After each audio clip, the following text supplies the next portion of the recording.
people used to say to me that you should go and talk. I always felt talking was cheap.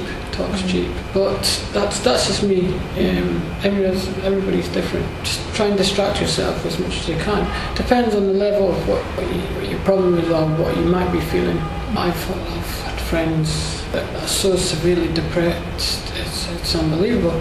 I had a girlfriend who had bipolar.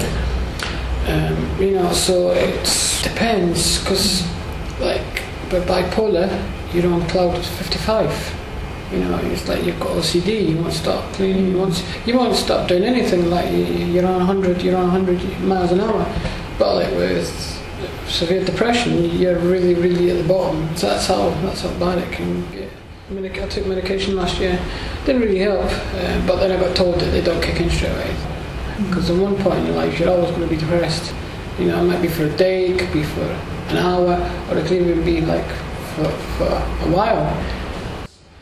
He was just saying all sorts that doesn't even make sense. But that's what homelessness does to you. I've been in hospitals where I've gone doolally. I've started speaking to myself.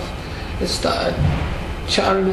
I remember one time I was in Hillingdon A&E and I was chatting so much shit. It's unbelievable, right? I could have wrote a storybook, can't I?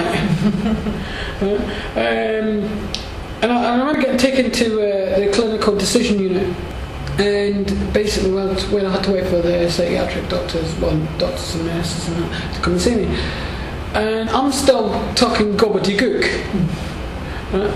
And every time I'm talking gobbledygook, I'm trying to leave the ward, because I'm talking that much shit. I don't even know what's going on around me, what's going on around me, and I'm leaving the ward, and every time the nurse is having to chase me out the door and chase me back in the ward, and that does happen, that's.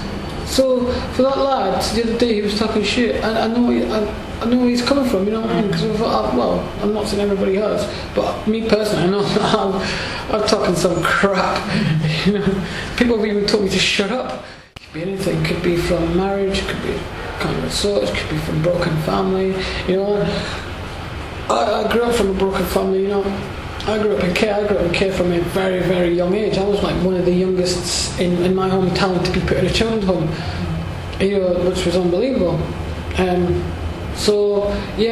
as I grew up, I found it hard to talk about my life, I was in Epping Forest, but my body was somewhere near, like, Barnsley.